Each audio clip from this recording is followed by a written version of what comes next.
Presiden Joko Widodo bicara soal situasi politik jelang pemilu 2024. Ia mengatakan situasi politik sudah menghangat di tahun politik. Jokowi bahkan mengatakan yang panas justru antar kawan sendiri. Presiden Joko Widodo bicara soal situasi politik menjelang pemilu 2024. Ia mengatakan situasi politik sudah menghangat. Presiden menambahkan, yang panas justru antar kawan sendiri. Ia mengingatkan, dalam ajang kompetisi politik seperti saat ini, jangan sampai bermusuhan satu sama lain. Pesan ini disampaikan Jokowi saat pengukuhan DPP Gerakan Angkatan Muda Kristen Indonesia atau GAMKI di Medan, Sumatera Utara Sabtu lalu. Situasi di tahun politik ini sudah mulai hangat-hangat kuku. Dan sudah mulai cenderung menghangat. Agak memanas, tapi belum panas. Dan repotnya, yang sudah panas, itu justru antar kawan sendiri. Sudah mulai saling panas memanasi. Upaya untuk menjaga agar suasana politik tetap dingin ditunjukkan oleh para bakal calon presiden. Bacapres PDI Perjuangan Ganjar Pranowo dan Bacapres Partai Gerindra Prabowo Subianto tampak kompak dalam suatu acara di Jakarta Juni lalu. Ganjar menyebut, dengan Bacapres manapun harus berhubungan dengan baik. Apalagi sama Pak Prabowo, sering ketemu. Kemarin sama Mas Anies waktu haji juga baik, jadi semuanya baik-baik. Orang cerita 5 tahunan mau kontestasi masa jelek-jelekan, enggak lah.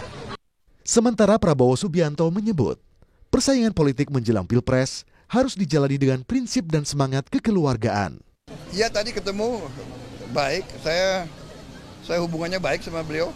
Ya, kita bersaing dengan sehat, bersaing dengan semangat, bersaing dengan kekeluargaan, persaudaraan. Ya, bahwa politik di Indonesia harus politik kekeluargaan, politik di antara saudara. Di hari yang sama, Ganjar Pranowo bertemu dengan Bacapres Koalisi Perubahan untuk Persatuan Anies Baswedan. Anies mengaku sudah lama bersahabat dengan Ganjar. Anies menegaskan, persahabatan yang terjalin tidak boleh berubah meski bakal bersaing di Pilpres 2024. Lawan dalam kompetisi politik pemilu adalah teman dalam demokrasi. Jadi biasa saja, ini adalah sebuah kegiatan untuk memberikan manfaat yang besar buat masyarakat dan tetap berteman. Direktur Eksekutif Indikator Politik Indonesia, Burhanuddin Muhtadi mengatakan, pesan Jokowi yang menyebut antar kawan sendiri bisa diartikan agar sesama parpol pendukung pemerintah yang mengelompok menjadi dua kubu, pendukung Ganjar dan pendukung Prabowo, tidak saling serang.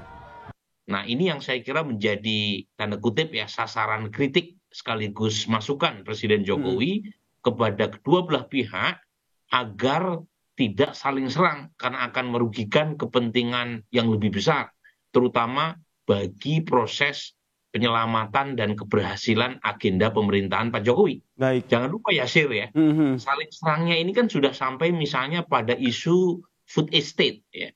Food estate ini kan ada serangan kepada program pemerintah, terutama yang dianggap menjadi tanggung jawab Menteri Pertahanan.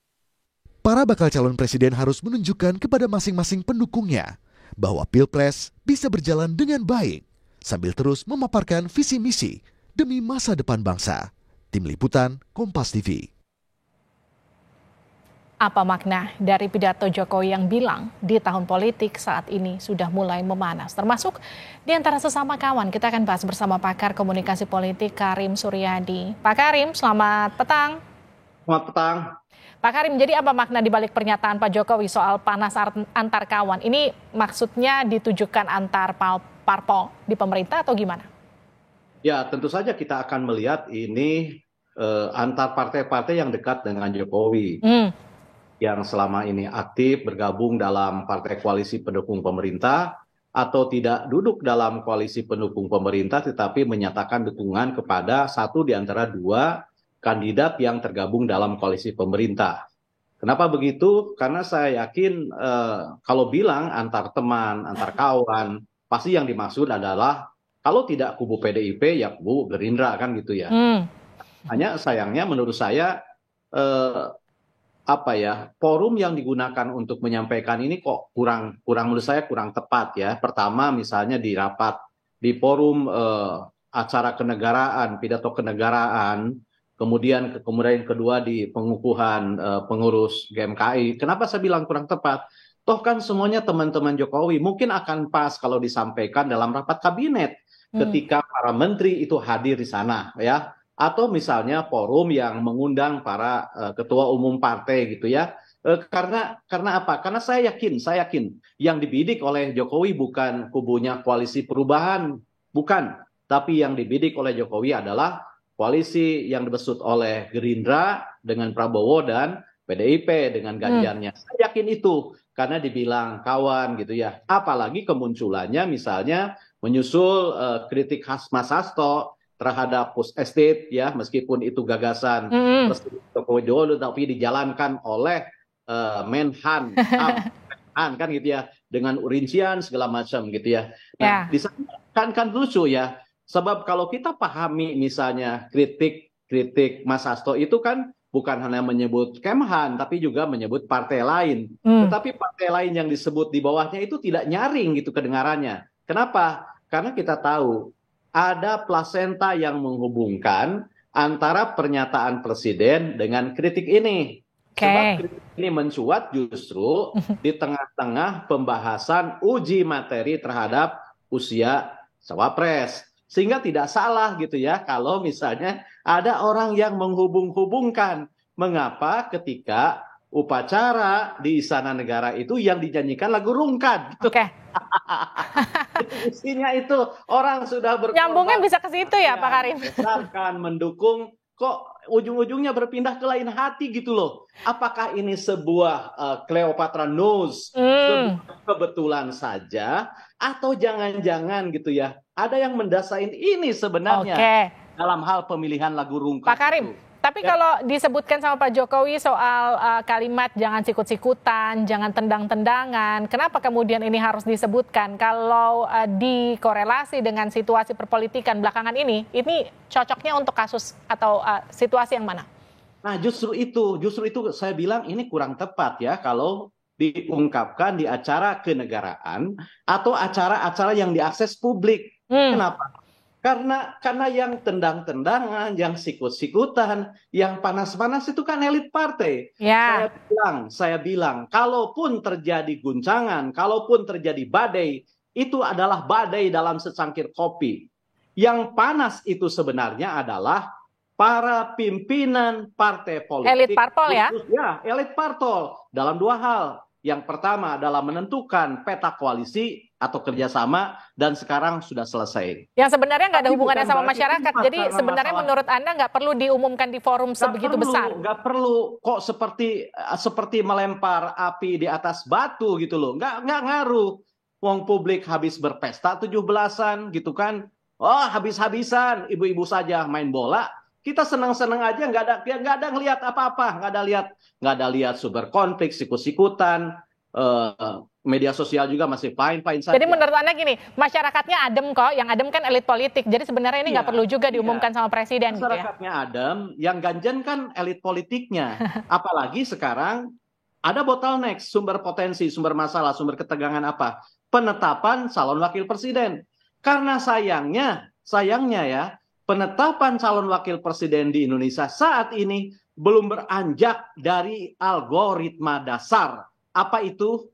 Masih berkutat pada pemilihan calon yang dijamin tidak akan meretakkan atau bahkan menghancurkan bangunan koalisi. Jadi belum beranjak pada kualitas, belum beranjak pada akseptabilitas, belum beranjak pada kesanggupan, belum beranjak pada kemampuan memberikan harapan kepada rakyat, belum. Pak Karim, masih hancur, koalisi masih begitu. Jadi kalau disambungkan gini Pak Karim, kalau disambungkan ya ini bentuknya peringatan karena elit parpolnya sudah mulai panas, jangan sampai kemudian panasnya nyampe ke akar rumput, bisa nggak begitu?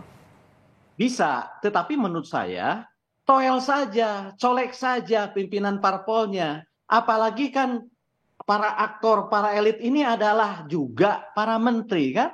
para menteri atau setidak-tidaknya mereka yang dekat hubungannya dengan presiden. Ada tokoh di DPR, tokoh legislatif gitu. Kalau memang sekarang presiden sudah bersumpah menyatakan proklamasi dengan menegaskan saya adalah presiden, saya bukan palurah, saya tidak akan cawe-cawe, oke. Kalau itu deklarasinya proklamasi seperti itu, kalau tidak akan lagi mengumpulkan koalisi, partai koalisi pendukung pemerintah karena takut dianggap cawe-cawe, oke.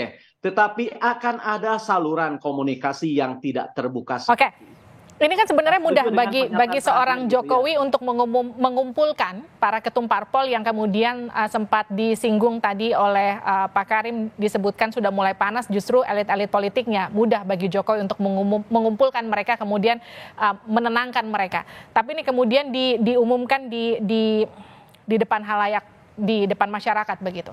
Yang jadi pertanyaan saya sekarang gini, emang mereka ketum parpol, elit politik itu ngerasa dengan apa yang diumumkan sama Pak Jokowi ini? Nah itu dia, jadi saya khawatir pernyataan ini mengandung efek subliminal yang tidak dikehendaki. Efek yang maksudnya untuk memberikan peringatan kepada masyarakat, waspadalah, hati-hatilah gitu ya, karena politik sudah mulai panas. Hati-hati, jangan mudah terpercaya, jangan mudah terkecoh, mungkin maksudnya begitu.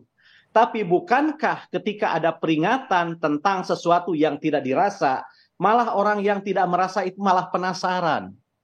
Anda sering melihat misalnya di jalan-jalan suka ada toko yang bertulisan, jangan tengok kiri. Ketika dibilang ada tulisan jangan tengok kiri, umumnya orang menengok kiri. Ada apa sih sebenarnya kan gitu ya? Nah, ketika presiden mengatakan sudah mulai panas, ayah apa sih sebenarnya, ayah naon kan gitu, ayah wai kan gitu ya. Malah ujungnya ayah wai presiden deh gitu.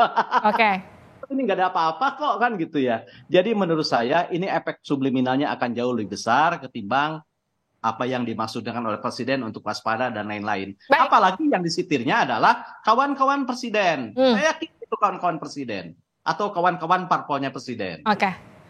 Mudah ya bagi seorang Joko Widodo tentu untuk menenangkan situasi perpolitikan bagi para elit politiknya. Presiden sekarang ini. Nggak perlu nyari momentum untuk kemudian diumumkan depan publik ya. Persis. Terima kasih Pak Karim sudah bergabung bersama kami di Sapa Indonesia Malam.